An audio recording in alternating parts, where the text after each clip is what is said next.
How's it going today, guys? My name is JSP, and today I am reacting to Ryan Poles, his interview with the CHGO. Let me move that real quick. The CHGO podcast. Now, I don't really watch them that much. I watch them occasionally, but I'm not going to lie. Some of these guys on the podcast are actually really, really good. Okay, they ask really, really good questions that even I wouldn't even want to ask them because I don't have the balls to ask them. And sometimes Ryan Poles actually answers it. He doesn't answer some. I mean, some of them get a little bit personal, but they actually ask really good questions, which I really, really like about this. And yeah, let's just get right into it. Of the Chicago Bears, Ryan Poles, join us here on CHGO for the first time. Yes.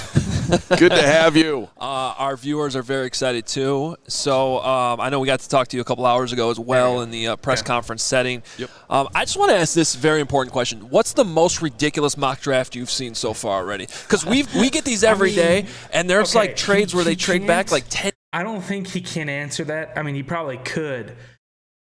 But he goes on and he says, I don't pay attention to that, but I know he's lying. I know he probably has. Look at that smile right there. He's definitely seen some ridiculous mock drafts. He just didn't answer it. 10 different times, and you have 25 picks in the draft, which sounds kind of cool, actually. Yeah, sounds cool. I don't know if that would ever happen, but yeah, I try not to look at the mocks. I try to keep a real clear mind on what we're trying to do, but I've seen some crazy stuff out there. Well, the timing of when a potential trade back could happen, I find very interesting. You mentioned this morning that there is a scenario where maybe it makes sense to even make that trade before the start of the league year because you have to make free agent decisions at some point before the draft, but you know having that information ahead of time could be helpful. Is there any scenario where... Okay, so I explained this in my last video.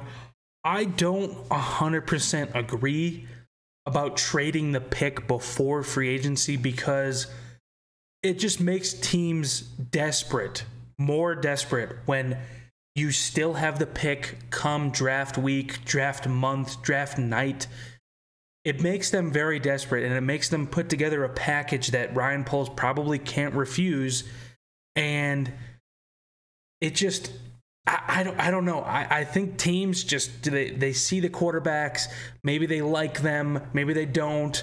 But the teams that do like the quarterbacks, it makes them very, very desperate because they really want that quarterback. So what do? They throw the moon at you. They throw the king's ransom at you because they want that quarterback so bad that since it's draft night, maybe you're gonna take somebody at number one, maybe you're gonna take their quarterback at number one. They want to throw everything they have at you closer to draft night. So I don't really 100% agree with trading it before free agency. And that's actually coming up in like a week and 6 days. Or something like that would actually come together this week at the Combine, or is that too soon because you got to get more information? Yeah, I think it's a little bit too soon. But it won't be too far after if it does happen that way. Trade it. You know, I think the big thing to understand is, and I talked about it earlier today, is even before the the Combine. We set values, you know, for players and where they fit based on what they do and how they would impact our team. So we want to set that up, but you really don't know until you get after the Combine because there's a medical component too. So you don't want to assume that there's so many, say you want to trade back, you know, 5-6 spots, but you got to have 5 or 6 guys that you feel like in that top tier that you think you can still get. Yeah. What if one or two come out with some medical concerns? Yeah, I've been saying this all offseason. I don't think he would trade back past number 10 unless it's a deal that he can't refuse. It's 3 first-round picks or 2 first-round picks and a very high-level player like the Raiders, maybe a first-round pick or 2 first-round picks and Max Crosby or Devontae Adams. I don't know. I'm just spitballing here. Interview goes wrong.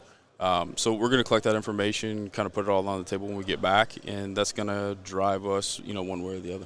Ryan, when you're assessing potential trade options, how important is it for you to potentially get a future first-round pick next year? Yeah, that's always a good thing. Talked about it a lot so far, but it's flexibility. How can we have flexibility not only this year but also down the road? We want to make sound decisions in free agency for the same reason. So we don't get in a situation where we got to do crazy things just to get by and be restricted, that way. So how can we keep this thing open? The Eagles made it to the Super Bowl this year, and they have 2 first-round picks in the same year. That is incredible. That's going to keep them very, very good for years to come if they do it right. And for a long time, keep adding players. And then there might be a time where, this feels right. Let's just, boom, we'll just go all in on it. But there are repercussions. We've seen teams across the league do it. There's a period of time where you're going to have to roll it back and get it right. You do have to pay, your credit card bill at some time. So we're in a good situation. We'll try to stay flexible. So much conversation around Justin. Yeah. Would the hardest part about making any deal, if you were to pretty shockingly move on from it, we never gave him the perfect setup to see exactly what he could do? I mean, sort of what we're seeing with Jalen in Philadelphia, where he got his weapons and, they end up in the Super Bowl. Yeah, that's always in your mind. This is what I'm talking about. Okay, I'm sorry I keep interrupting, but if you want to go watch the entire full interview without me interrupting, you can go ahead and do that. But this is what I'm talking about. This was a very, very good question. Why would you move on from Justin Fields without seeing what he can do with an actual team around him? And that is just a very, very good question where you don't see the normal media asking him that question. Why would you ever move on from him when you can't see what he was doing? And then he also brought up Jalen Hurts. You see where Jalen Hurts took the leap from year 2 to year 3 with the team around him. They made it to the freaking Super Bowl and almost won it. We're really we focus on player development a lot. So who you are today shouldn't be who you are tomorrow. So we want to pour into Justin and allow him to be the absolute best version of himself. So there's a part that he's got to take care of. There's a part that we have to take care of as a coaching staff to develop. And then as a front office to put talent around him and continue to add talent around him so that he can be successful. So we want to see that process through. Again, I always say this in this situation, we just need to feel comfortable with this class that, it could be good, but are we really comfortable with moving on from him? And at this point, and we still got to go through that group, but that would be no right now. But we got to meet with all these players. And so what Ryan Poles said right there was very important. He said, would we be comfortable moving on from somebody like Justin Fields? And he said, right now, that would be a no. We still have to go through all the quarterbacks, but right now it is a no. So after the combine, we will definitely know if Justin Fields is our guy still. Like I've been saying all offseason, there's just no quarterback in this draft that absolutely blows me away to the point where we could trade Justin Fields for that guy. There's nobody, not a single name, quarterback in this draft that makes me want to do that. Sit down and have those conversations. So I try to put myself in your shoes, as crazy as that sounds. Like I'm extremely jealous. This guy's 37 years old. He's the general manager of the Chicago Bears. You got all the salary cap money. You got the #1 pick. We got diehard Bears fans watching. It's like, is he going to try to hit a home run here? And like trading Fields, that would be the biggest earth shocker you could do, and it would put you in such a huge spotlight. If he did that and this quarterback doesn't work out, then he'll never So I'm trying to understand the calculus of how risky you're willing to be with your spot and make the Bears successful and do what you think is right. It seems that's an interesting calculus that you got to come up with. Yeah, I think you always see this guy asked another very good question. I mean, it wasn't really a question, but he literally said something the normal media would not ask him. Again, would you trade Justin Fields? And it would be absolutely earth-shattering and pretty much like, dude, if you do this, all Bears fans are going to hate you. That's pretty much what he said. You're going to put yourself in a huge spotlight if you trade Justin Fields. And it's just, I like this guy's questions. They're good. Always got to lean on as a football person, just lean on your values of what you believe in. So if it's player development, he also said if the quarterback you take doesn't work out, he didn't say it, but he said your job is probably on the line. part of that, Ryan Pace's want to was see the development process through. And then there's also like there's a gut component of it when you see something that you're like, all right, there's something that feels right about this, so we're going to go for it. But there's a lot of pieces that go into it, and we're working through every one of them to make sure that we're just making sound decisions. And I've said it 100 times, sound decision making, but I really think if you can do that under pressure and under these circumstances, that eventually you're just going to do what's right for the organization and be able to sustain success and have a good roster for a long time. Sure. All right, so as much as we're talking about the number 1 pick and Justin Fields, free agency is coming up. Yeah. You literally have to spend money because there's a floor that you have to get to. I like find that it rule. fast. I like that rule. I love that rule because I want to see the money rolling this offseason, especially when it comes to the Bears, because we have so much of it. Last offseason, last free agency was freaking so fun to watch. It was one of the best free agencies in NFL history. This year might not be so much, but it might be one of the most important free agent off seasons of all time. Draft off seasons of all time. Trade off seasons of all time for when it comes to the Bears. Fascinating and Packers, how this free agent class kind of looks. We saw how the Roquan Bears. Smith situation played out. This idea of premier positions versus premier players. I guess, how do you weigh a potential player like Saquon Barkley, just for example, because there are some top tier, Jacobs the running back too. There's some top tier running backs. There's maybe not the premier players at wide receivers, for example. How do you weigh that? Because at some point you have to get dudes on the roster too to ultimately win a Super Bowl. Yeah, and that's been one of our big conversations in our draft room and where we meet is how do we want to attack this. I do think where we didn't have the flexibility to do much, we had to do more volume at a certain level based on our situation last year. There might be some time where we can go to the top and see what that looks like and see if something can be worked out to have impact players on our team. And then there's a good value of just what we call good starters that we can also do a really good job and have a volume of them to really increase that base layer of good starters on our team, which only creates competition and everyone gets better from that situation. So yeah, that's definitely something we're looking at in terms of the top and premium and non-premium positions. But I think at the end of the day, we need guys that can really move the needle to help us kind of get over the edge, because there's a lot of close games we were in, but I think we need just a few more guys that can make those big plays and big moments. Ryan, we got a chance to talk to Jalen Johnson in Phoenix, and he said his goal would be to restructure, get a contract potentially done before the season starts. For you, with everything going on, where does contract extensions fall on the priority list for guys like Johnson, Cole Kmet, and Darnell Mooney? Yeah, that's part of our philosophy is to retain homegrown talent. When and how that all happens. I'm glad because Jalen Johnson needs to stay. Cole Kmet needs to stay, especially after the season he had last year. He's already got chemistry with Justin Fields. I would love to see Khalil Herbert here for the long run, and possibly even Dave Montgomery, because he's only been a Bear for his whole career. So this makes me think that Dave Montgomery is coming back. We'll work through that, this week and when we get back. But obviously that is a belief of ours. 100%, but keep as many guys homegrown. Makes me feel like that way about them, right? We know their strengths, weaknesses, where they need to go physically, mentally. So I'm excited. When we do have the opportunity to bring some of those guys back, I think we'll be better because of it.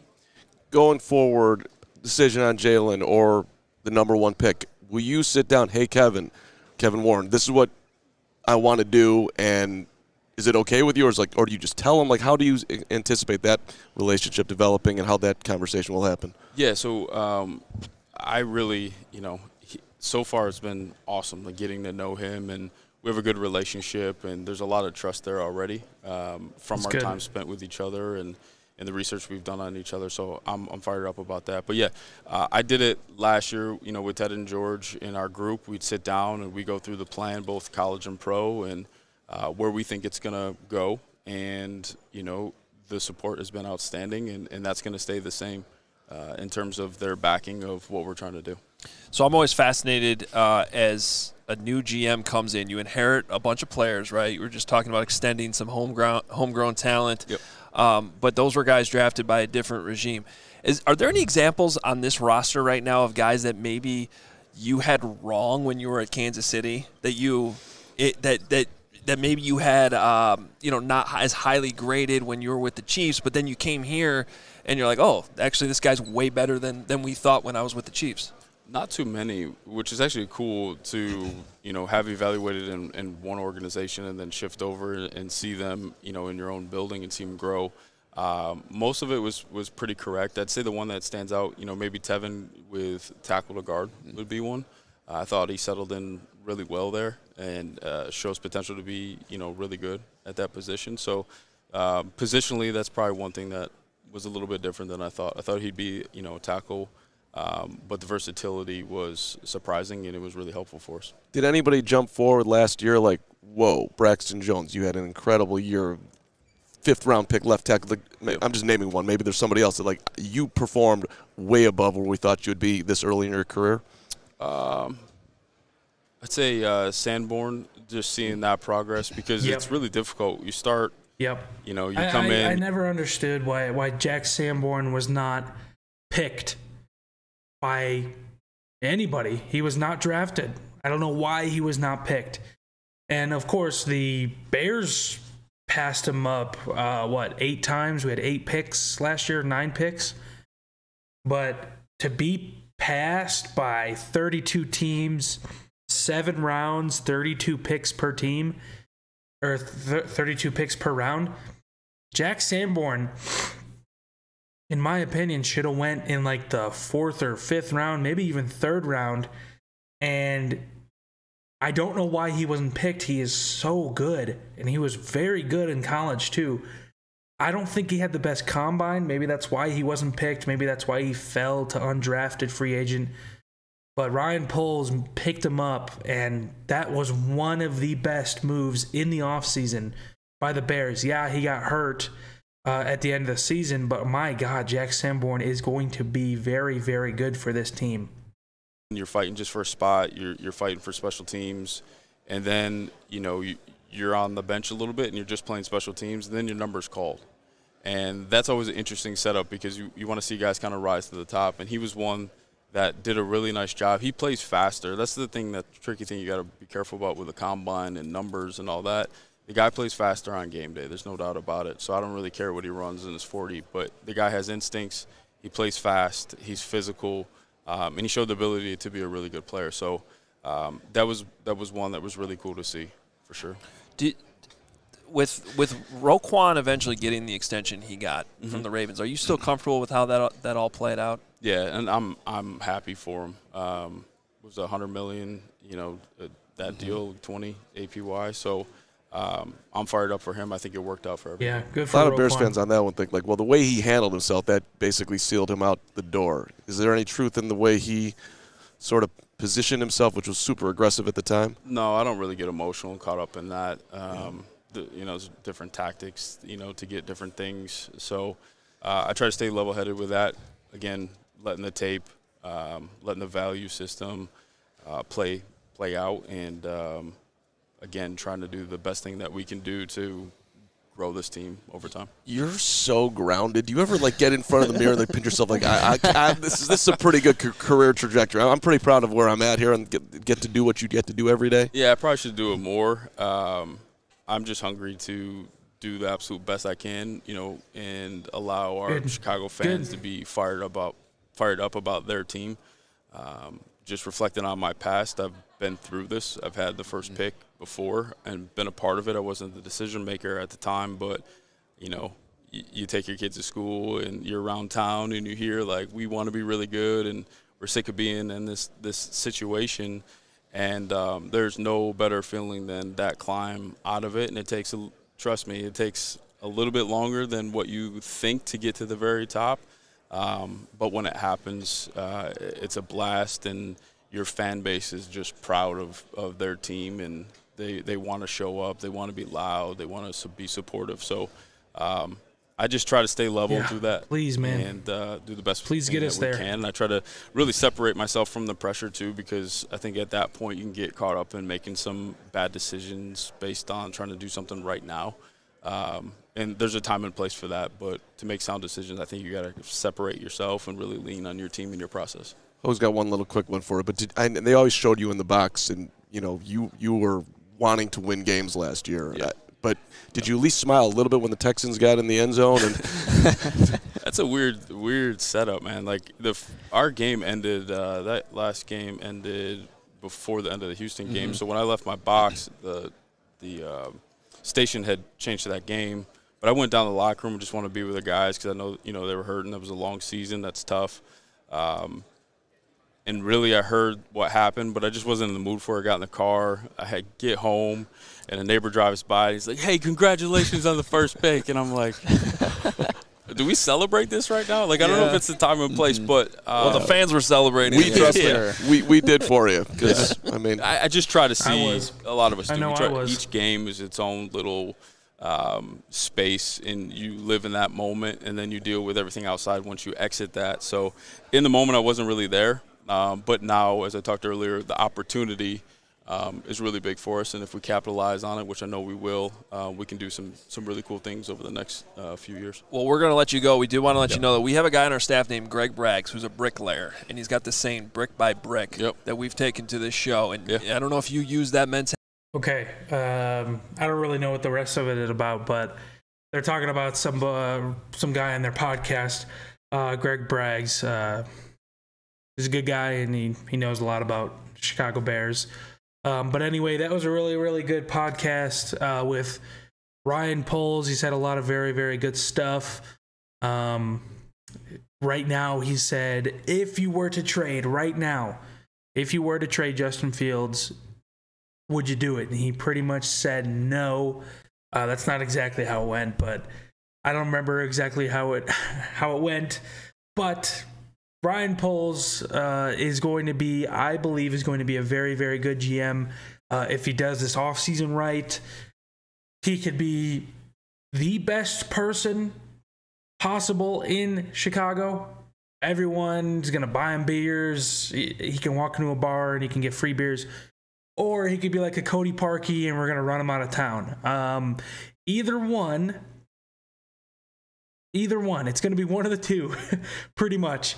But just keep Justin Fields, get him a team, just like he said, just like Jalen Hurts got his team, and he was really, really good. He took that next step, just like Tua, who got that team, and he was really good in between year 2 and 3, and then he took that next step, and then he got injured, and hopefully that doesn't happen to Fields, but it happened to Tua. But we'll have to see after the combine, after the pro days, all that stuff. So thank you guys so much for watching. I will see you guys in the next one. Have a good day.